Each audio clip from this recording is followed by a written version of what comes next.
Juanita Phillips with ABC News Sunday. The full impact of Indonesia's earthquake and tsunami disaster is becoming clearer as rescue teams begin to reach the hardest hit areas on the island of Sulawesi. The official death toll stands at 832, but there are fears that figure could soar into the thousands. Soon after the magnitude 7.5 quake struck, a powerful wave surged past the town of Donggala at a speed estimated at 800 kilometres an hour. The tsunami funneled through the narrow bay before swallowing the city of Palu with waves up to 6 metres high. The affected region is home to more than 600,000 people. Tonight we have comprehensive coverage from our team in Indonesia. Bureau Chief David Lipson in Jakarta and correspondent Anne Barker, one of the first reporters to arrive in the disaster zone. Under the rubble of the Roa Roa Hotel, it's hard to believe anyone could be alive, but in the early morning, 6 people were rescued. Searchers can hear other voices coming from inside, but they don't have the heavy equipment needed to reach them. This is what the hotel in Palu looked like before the earthquake hit. Now it's destroyed and dozens are still missing. Across Palu, bodies line the streets. Hundreds had gathered for a festival on the beach when the waves, up to 6 metres high, smashed the shore. It's impossible to say how many died here, but much of the city is still underwater. A mosque, which was heavily damaged by the quake, was also hit by the tsunami. With no power and fuel supplies running low, people are getting desperate. Tens of thousands have fled, some to evacuation centres in different parts of Sulawesi. Buildings have been flattened across the region. The Ramayana Mall is the most popular in the city and was open for late-night shopping when the quake hit just after 6 p.m. It's feared many are still trapped inside. Getting in through the mangled steel and concrete is dangerous. The damage is so extensive, it's feared the structure could collapse at any time. I just finished shopping and suddenly everything got dark and the walls started falling around us. It was horrible. And with hundreds of aftershocks hitting the area, stunned survivors are living outside on the street in fear.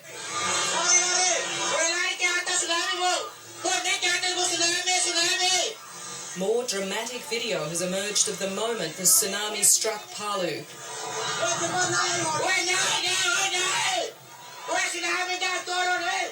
This man filming tries to warn people who can't see the approaching danger. He tells them there's water coming and they must run upstairs. Questions have now been asked about why the tsunami warning was lifted too early. Indonesia's geophysics agency says the sensors were too far away to detect the giant waves.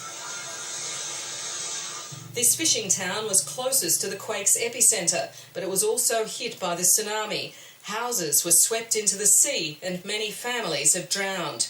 A few days ago, this was a family home behind me with 3 people inside when 10-metre-high waves sent this fishing boat ramming into shore, sending everything in its path and demolishing the home. One of the men inside was sent hundreds of metres down the street. It's amazing he survived. I don't know where we're going to go. At the moment, we're going to a refugee camp. Many who survived are now homeless, and it could be months before they have somewhere permanent to go. With the death toll mounting, this tragedy is going to get a lot worse. Anne Barker, ABC News, Donggala. And Anne Barker has more from on the ground in Donggala.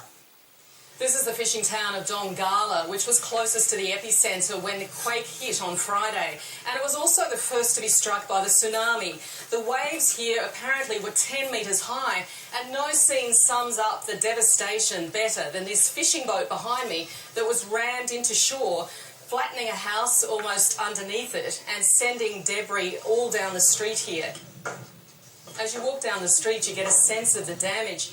Over here are the remains of a house that were flattened when that boat came in. And all down the road you can see roofs are on the street, they're on the footpath, personal belongings are everywhere, homes have disappeared. About 20 to 30 people are said to have died in Donggala alone, and another 20 or so are missing. When you go down to the shore, you can actually see several bodies floating in the water that still are yet to be brought in. Those who have survived, many are now homeless and living in tents along the road, in parks, on flat ground. A lot of them have either lost their homes or they're fearful of going back into homes if aftershocks mean there'll be more damage and more devastation. Indonesia correspondent David Lipson is in Jakarta. David, what's the latest on the recovery effort? Well, there is some good news in the recovery effort, Jacinta. That is that the roads into Palu City from the south and the east are now open, and also the airport, which was closed for more than 24 hours due to bad damage on the runway and the air control tower, is now accepting military aircraft and some humanitarian planes as well. So aid is getting through, but much, much more is needed. First and foremost, water. All the pipes have been broken into the city. Also fuel, because there's no electricity and it's not expected to be restored for 3 days or more, the pumps aren't working.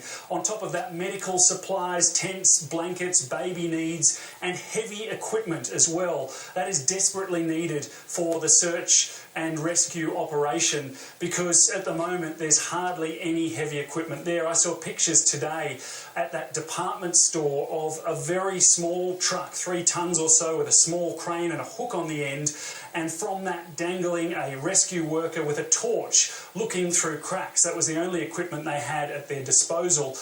Also from that same building, about 50 metres down the road, people were throwing out boxes of clothes and other materials to a mob below that were making off with them. Now, the Indonesian government has invited people to take what they need from shops, but they're talking about food and water. It seems a lot more than that is being taken. Another major concern, just briefly, is disease, with more than 800 bodies now piling up and many more expected.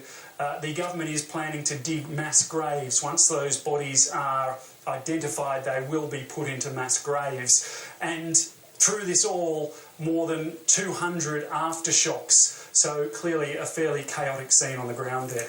David Lipson with the latest there on the earthquake and tsunami disaster in Indonesia. To other news now, in the